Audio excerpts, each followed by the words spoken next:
What is up, everyone? Um, Yesterday's recording did not go well. We expect technical difficulties every once in a while. I mean, we did like 34 days with good. I mean, hit or miss. I think we had an accident report on the back wall. It would be like 33 days since our last accident. But anyway, Faye will be back. We'll figure that out at another time, and we'll have everything going together. But I do want to do like a short recap. I know there was a lot of pausing in between on the last one. So, what happened is we met Allie's character. She repaired the soul of the queen. They met Kelvin. They went back to the meeting room where Kelvin and the Golden Council were, and they talked about the next ruler of Mornstead, and they were presented with 4 options. While going through these options, they found out that Kelvin is an imbecile. First was Bryce. Second was Helmford von Holt. Nullius Rome. And then a dragonborn named Gubar. The heroes, the group asked for a little bit more time to think about it, as they didn't want to make a rush decision and end up with another guy like Zeus. Kelvin gave them 24 hours to think about it. They go off with Navarra, and Navarra actually is looking for the Abernathy estate, and that is where the episode ends. It was a very political episode. A lot of stuff, a lot of talking about who's going to be next king. It was a good episode. I just don't do well with political episodes when I feel like I need to be taking notes and I'm not playing. Hit or miss with me. So I did give it a 6 out of 10. But that being said, let's jump into episode 30.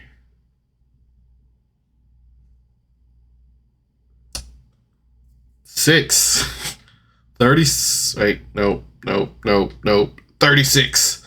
Let's jump into episode 36.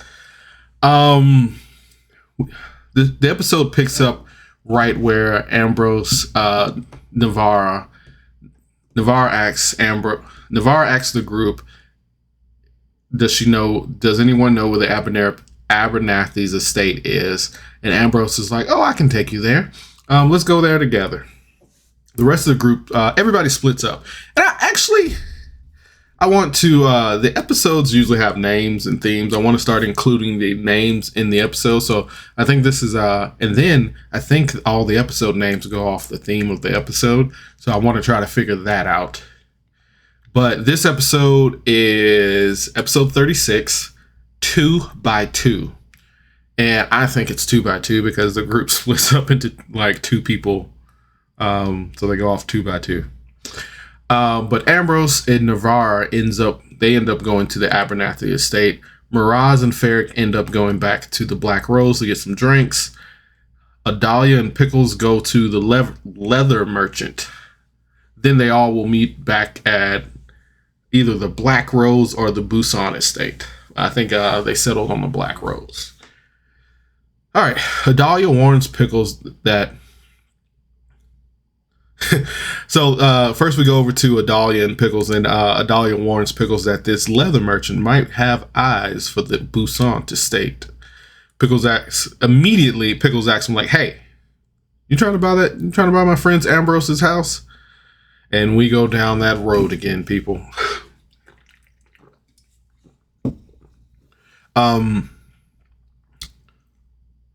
Adalia gives the gloves that she ordered to Pickles. Adalia is so sweet. She's like so caring.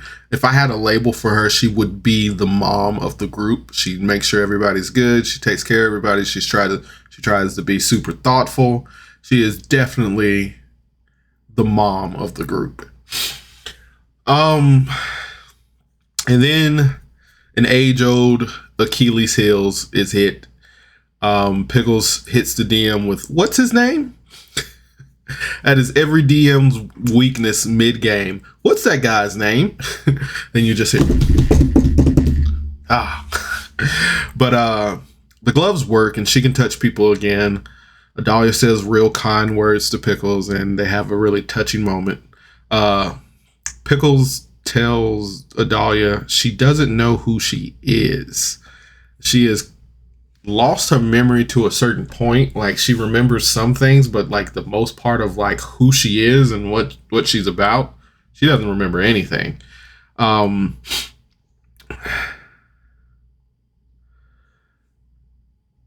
Adalia just kind of like, well, that's sad. Let's go on a girls' shopping spree.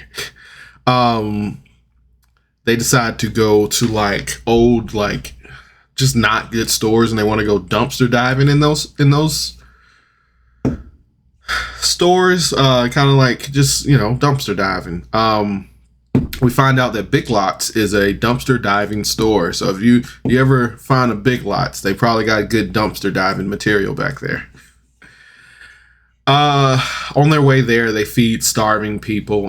They cast Goodberry and hand them out to the people. So increasing that rep for the heroes of Mornstead. We cut over to Miraz and Ferric. They get drinks.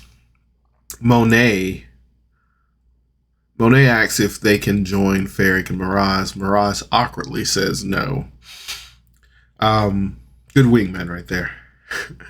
Ferric asks Miraz why he made the deal with the prince.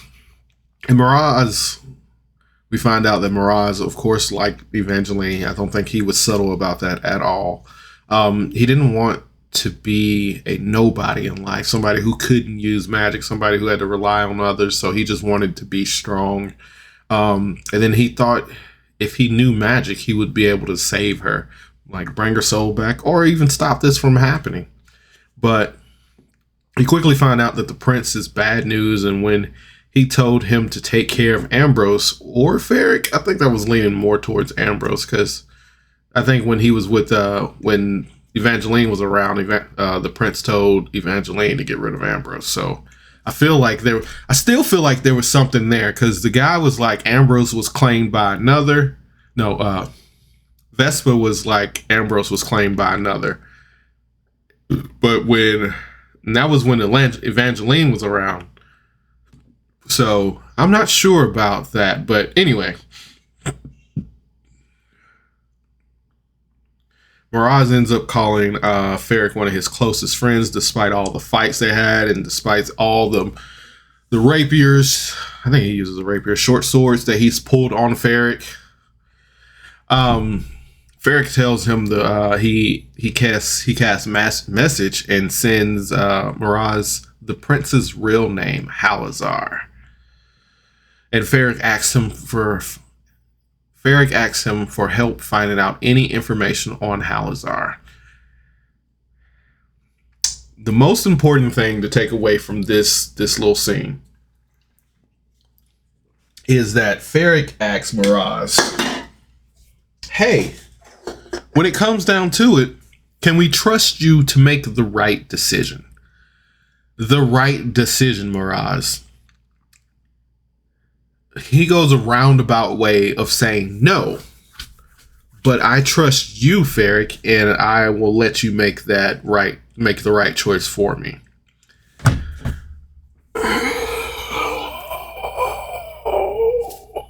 It just feels like you made a deal with the evil villain. It's like, hey, let's partner up.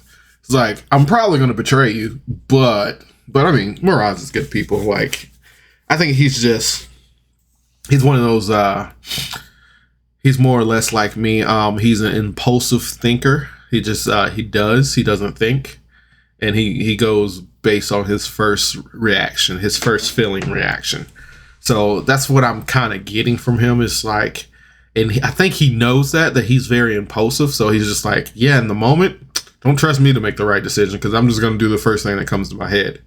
But I trust you, and if you tell me to do something, I'll do that. Anyway,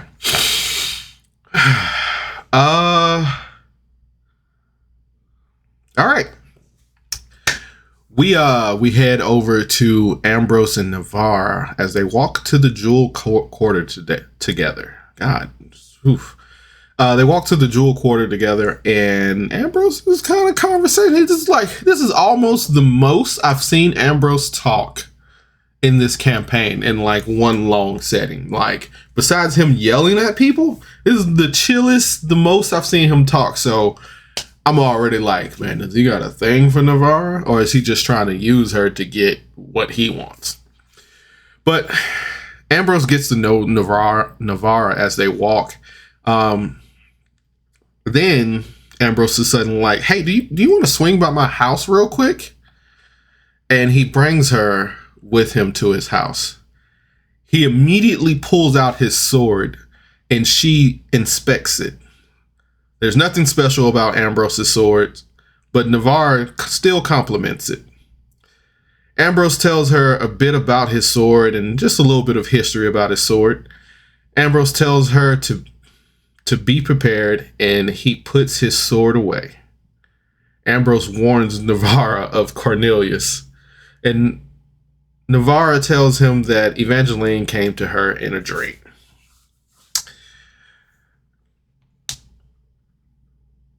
Ambrose seems to have a little hope after that. It's just like, okay, this woman's here who can fix Evangeline's soul so she can finally rest at peace. We're not going to put it past that he likes her. So maybe there's a little traction there. And, you know, it just seems like despite the Mirage situation, everything seems to be on the up and up. They head to the Abernathy estate, and everyone is running about and getting everything ready. Ambrose walks past everyone straight to Cornelius' office. Cornelius is in the office with an Ivory Guard guy, and we find out quickly that it's Servon Cartwright. Cornelius is very angry about something, yelling at the Cartwright. Ambrose walks in and he sees Cartwright, and Cornelius tells him that he can leave. Ambrose tells him he can stay. Now, I don't know who Ambrose thinks he is, but he needs to chill out. Like, how you just gonna walk in this man's house and like Ambrose is borderline murder hobo at this point. He's drunk with richness. But I don't know. He just walked in another guy's house and was like, nah, that guy you kicked out, he's staying. But he did have good means as to trying to fix the bridge that Ambrose may have burned down with Cornelius, because he was like, hey, this is Cartwright, he's the new leader, he's good people, so, you know, don't hold anything against him. But Ambrose tells Cornelius that Navarre is here, and Cornelius kind of changes his whole tune, and she tells him what she is there to do, which is try to fix Evangeline's soul, that Evangeline came to her in a dream. Navarre tells Cornelius what she needs to do the ritual, and she ends up asking for double the amount because she picked up on something that Ambrose said earlier. So she didn't even have to roll on it. It was nice, you know. She didn't even have to roll on it. She got Cornelius was like, yeah, I'll get that, no problem, anything for my Evangeline. Cornelius thanks Navarre, and says he will. Oh, okay.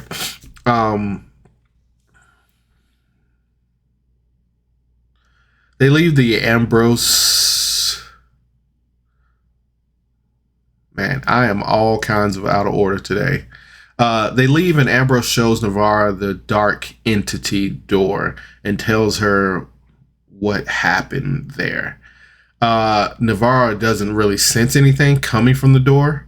I don't know if that means there's not anything back there anymore, or is just that door was sealed off with the arcane lock and maybe something can't be sensed through it. But Navarro's just kind of like, oh, okay, you know, that's a door. And nobody can see anything through it because on the other side is total darkness. So they give up and they end up heading back to the Black Rose. Miraz and Ferric are really drunk at this point. And when Ambrose and Navarre walks in, Ambrose is still not talking to Miraz. He doesn't even look his way. He gives him, I would say he gives him the cold shoulder, but you have to look at somebody to give them the cold shoulder. Navarre asks Miraz if there was a lover's quarrel between them. Like, did you do something? Did you cheat on him? Like, what's going on here? And Miraz is just kind of like, nah, it's whatever.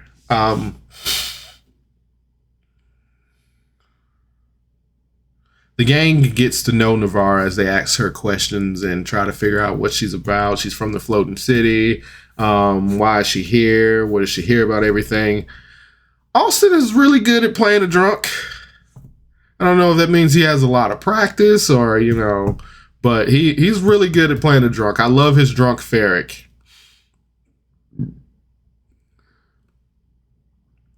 Adalia shows up with Pickles, and she ends up giving all her dumpster diving trash to Ferric to put in his little ornaments and everything. I think we said before, Ferric collects jewels of the dead, so kind of like his jewelry is from like people who've all died, everything. So Nadalia just did something cute, and she found like a whole bunch of gold bits and bobs, and she gave them to Ferric, and I think he put them on his head. I don't know. Well, I don't know, but Ambrose ends up getting upset and he leaves. Pickles ends up going after him after, you know, like a little bit of debate who's going to go after him. Adalia continues to mother Ferric because he's drunk and she wants to be close to Ferric. You know, she's in love with him, so you know she wants to look after him. So Adalia's like, she has Ferric, and then she ends up getting Miraz, and then I think somebody asked for some more drinks, and Adalia asks Navarre to go get the drinks, and Navarre's like, I'm not the maid. Like, I'm not the server. And then and I don't think Navarre was there. I forgot the order of the vets, but I was like, man, is Navarre and Adalia, or just, I don't know, I keep getting those mixed up, but is Adalia trying to get rid of Navarre? And I was just like, oh, because she was talking to Ferric a bit, you know, like but Navarre is like, oh, I'm not the server, and then Adalia is like, well, I kind of got my hands tied or whatever, but you know, the thing is, she could have just been like, Monet here, but Navarre ends up going to get the drinks. Pickles chases after Ambrose, who is headed to Vilvanus, and insert Stewie Family Guy gif of Mama. Ambrose is followed by a very annoying and bugging Pickles, and he finally turns around and talks to her. And she wants to know, why is Ambrose taking what Miraz... Oh, wait. That's what I want to know. Ambrose says he doesn't know if he can be in the group anymore, or just kind of around Miraz. Like, that is just so infuriating. I want to know why Ambrose is taking what Miraz did so hard. Because, like, I mean, I get the... He's taking what Miraz did as if he made a deal with Zeus. The prince actually didn't do anything to Evangeline that we know of that hurt Evangeline. He's only did stuff to help Evangeline stay alive. But Ambrose is acting like Miraz made a deal with the prince to kill Evangeline or something. Like, that's how much of a cold shoulder he's giving Miraz, that it feels like he had set something up. But Ambrose is just real upset that he lied. And I mean, I don't know if anything was confirmed, but I mean, like, the prince is kind of like a shady god or a shady deity. I don't know if he's confirmed as a dark deity or a dark god, but it's just like Miraz wasn't hurting anybody. And soon as he was told to hurt somebody, he was just like, I don't want to do this anymore. So it's just like, Ambrose, like, why are you so upset about this? Like, if anything, you think this Ivory Guard descendant or whatever would be like, let's figure out a way of you getting out of this contract with the prince. Not like, you're dead to me. I don't care what happens to your soul now. No, I don't know. It just, that kind of went left field with me. I was just like, what? Why? Why is that immediate shut off of, like, I get that he's been like lying about like doing the deal with the prince, but that's just like lying about doing the deal with like Vespa. Like, if you made a deal with Vespa and you didn't tell anybody, it's like everybody wouldn't care, because like, oh, that's the goddess of, you know, greatness or whatever, blah blah blah. And it's just like, I don't know. It maybe I missed something. Maybe I didn't. I don't know. But I just didn't like how strong he went one way. Like, oh, you're dead to me. Instead of like, let's figure out how to help him. Let's figure out how to break this contract.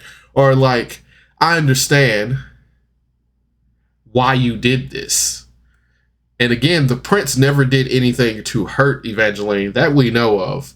He gave her a familiar. He gave her more spell power. And I'm pretty sure there was something else in there. But so I hate that the players know, and I'm going on a tangent here. I don't know how this came about, but I hate that the players know more than what they should, than the listeners know more than the players, because it's like, of course we found out like the prince isn't all as he cracked up to be, but he still never went out his way to hurt Evangeline. So it's just like, what kind of notion does Ambrose have about the prince? I'm sorry that I went on that rant. Like, I'm sorry. That was anyway. I gotta find my place again.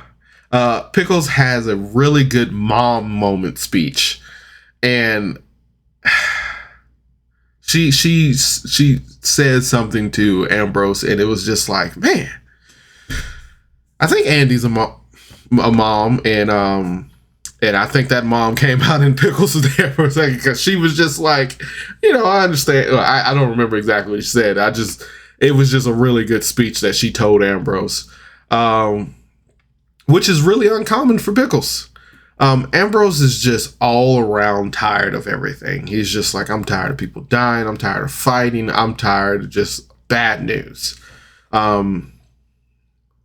We find out that Ambrose's whole family is dead, and he just wants a break. He just wants time to just sit back and relax. You know, just take a day off without worrying about the kingdom's demise or his friend's demise.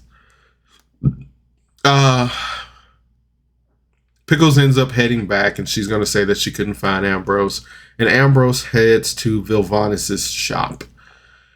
Ambrose orders a lot of loot from Vilvanis. A lot of it sounds like torture stuff, and a lot of it sounds like capturing stuff. So I wonder who he's about to capture, and I wonder who he's about to torture. But Ambrose pulls out his sword and asks Marcus to tell him about it, and that's where the episode ends. Yeah, we had that was a really good episode. The group split up, and we had like 3 kind of stories going on there, and they were really easy to follow because I feel like everybody got their time, their scene to do or say whatever they want to, and then it went to the next person. They got their time to do, and then went to the last group. They got their time to do or say whatever they wanted to. Then they all converged together. So it wasn't a lot of like jumping back and forth. So I did like that everybody had their own scene time and they had their own thing going on. Great role play from everybody.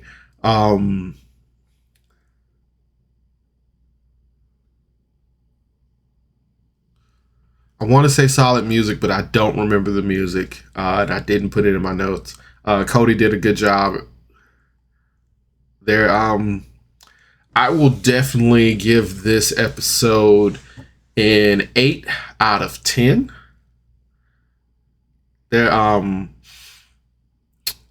This was a pretty solid episode.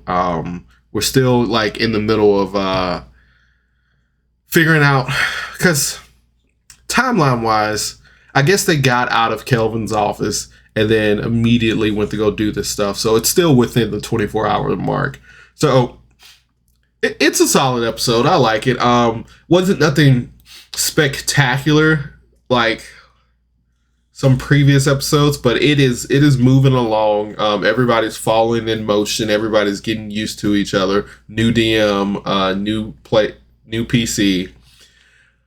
So 8 hit dice out of 10. Great job, everybody. I can't wait to see where this Mirage Ambrose thing goes. But as always, thanks for tuning in, guys. Thanks for tuning in to Miles TV. You guys have a nice night. Bye.